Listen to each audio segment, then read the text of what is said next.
All right. Welcome everybody. We have Adam Wilson here from Polyform Studio. How you doing today, Adam? Very good. Thanks for having me. Absolutely, absolutely. So why don't you start off, Adam? What do you guys do over at Polyform Studio?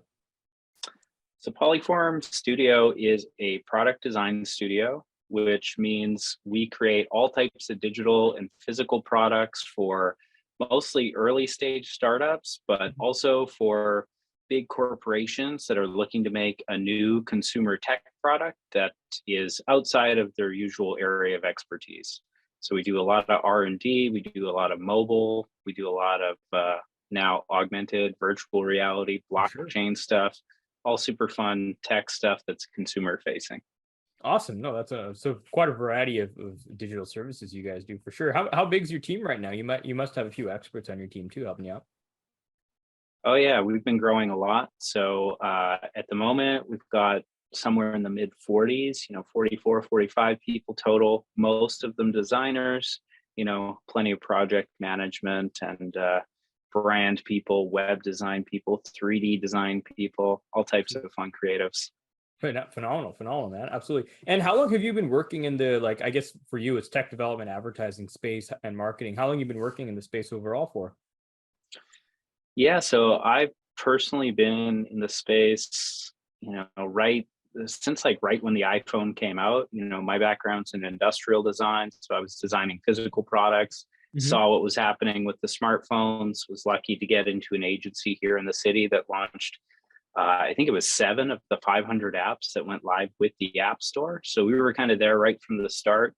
And then, this, that, and the other thing happened. Started a studio here in the city, grew that to 120 people before selling it in 2017, and then came back together with some people from that company and started Polyform just about 3 years ago. Awesome, awesome, absolutely. So it's been three rocking years for you then, absolutely. Oh Uh, yeah, yeah, having run through the pandemic, were there any like change? Because I guess you would have started in 2019. Is that correct then? that's right. Yeah. So having run through the pandemic, then were there some changes you had to make to the way you guys did business in order to work with clients, or a lot of your clients like remote or far away, so it didn't make too much of a difference? Walk me through how that was. Yeah, so we are a remote first company. Mhm. So, we do have an office here in Vancouver, but usually only 7 or 8 people come to the office. It's mostly fully remote. So that part of the business stayed the same. The types of businesses we worked with changed pretty dramatically. We work with a lot of early stage startups. So the types of startups that investors were investing in changed and always changes with the times. So all of a sudden, we were doing lots of video chat software and other things. Yeah, We were working with CVS on a lot of stuff for their pharmacies to help, keep people safe while they're in store.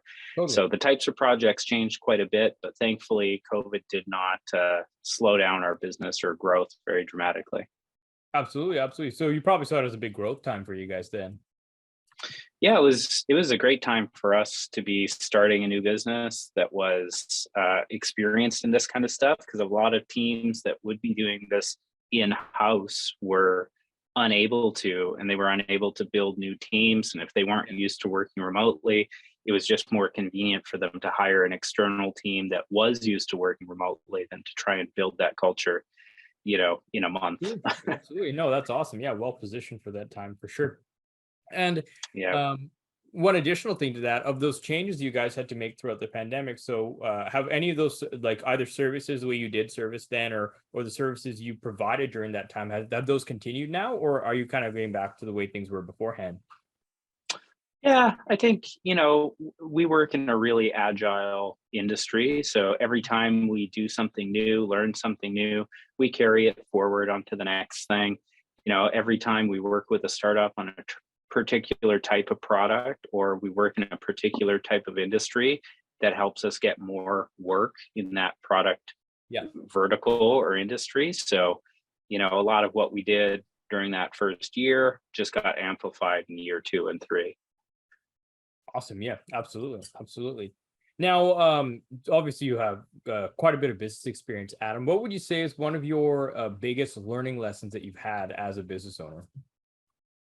That's a great question. So, like I said, my background's in design, so I'm not a business guy. I'm not a sales guy. I don't have any formal training in any of those fields. So I think the biggest learnings I've had is just that when, I think a lot of business owners, small business owners, transition from being the implementation guy. They're doing the hand work. They're actually physically getting in there, getting the job done, and then they kind of progress to be the boss, right, Absolutely. and the leader. And I think understanding where my responsibilities changed during that transition was a big learning for me, and understanding that I've got all these talented people around me. If I'm trying to design over their shoulder, I'm doing everybody a disservice, right? I need to just 100%. get in the background, enable them to do their best work, and keep making the sales so I can keep them, with interesting projects in their hands.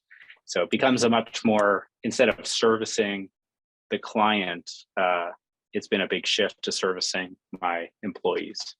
I love that. No, also, you hit on so many awesome points there. One of them is, what we work with a lot of our business owners on is there's working on the business and there's working in the business, right? A lot of Mm-hmm. the times that there's even a phrasing we use called the ladder of entrepreneurship, right? And it's kind of moving from that self-employed manager role in your business to a business owner role. Like you have to identify, and oftentimes as owners, especially in the developmental stage, we're playing all of those roles, right? You're playing every single one, right? You're in it, you're doing it, you're working with the team, you're managing people, and then you got to go do your taxes and other things too. You got to figure out payroll. You're a business owner as well, right? Sometimes you do got to wear a lot of those hats too, which is really important. And another one you hit on there, which I think is huge as well, is the owner takes care of the team takes care of the clients, right? That's so important. Sometimes the best thing we can do as owners, as leaders, is just to get out of the way of our team and allow them to do their thing, give them what they need, right? Because again, if they're, like you said, if they're the experts, if they're phenomenal, if they love to do that thing, why should we interfere, right? Allow them to do that, allow them to flourish. Exactly. If you can't trust your employees to do a great job, then you did a bad job hiring and training. That's a great point. 100%. I definitely, I definitely agree with that for sure. Now, Adam, say somebody is looking at our interview today and they're looking for some help with their digital media, their online assets. What's the best place for them to get in touch with you guys, or reach out to you guys for some help? Yeah, you can go over to polyform.co, to the website, and just check out the work that we have there. We've got lots of information about our services and case studies and the team. And you can check out the contact form there and just hit us up. And always happy to talk to, especially local companies. We don't get a lot of local business. It's mostly from Silicon Valley area, or over in New Absolutely. York, where all the startup hubs kind of are. But Vancouver has such a great scene. It's always great meeting more people who are building cool things in the area. Yeah, Vancouver's definitely up and coming with more tech stuff too. Even for us working with a lot of entrepreneurs down there, there's definitely more tech guys and more teams that are developing rapidly down there and throughout BC. Actually, not just Vancouver. Mhm. So yeah, really exciting time for sure. And the last one for you today, Adam. This one might be a little bit of a thinker, but what is the most inspiring thing to you today? Well, for me in my business, we're really on the precipice of the next tech revolution, which is really exciting because, 5 years from now, cell phones are going to start getting replaced with Mhm. headsets. AR is coming in hot, VR is coming in hot. A lot of people think about virtual reality as something that's passe, or it's a toy, or it's not going to do anything. But people will be buying virtual reality headsets instead of TVs pretty quickly, and they'll be buying AR headsets instead of phones quicker than they think. So for us, that's a whole new paradigm of digital reality to get to design and play with and contribute to the growth of. So for me and my team, that's super, super exciting. And we're trying to stay really on top of what's going on out there so we can be ready to build some great things for our clients when the time comes on these new platforms. 100%. We're even seeing that transition now. Like I've done a lot of work in the marketing and media space, and even now the whole transition to everything's video now. You can't, like, photos are a thing of the past now. Everything is video. Everything's moving. Everything's quicker, right? Everything's more tailored to what you need. We're slowly getting into that, as you said, that AR kind of feel, augmented reality. So phenomenal, great thing to be inspired by today. I love that. We're all finished, so thank you so much for the time today, Adam. I really enjoyed it. Pleasure. Yeah, thanks for having me. Cheers.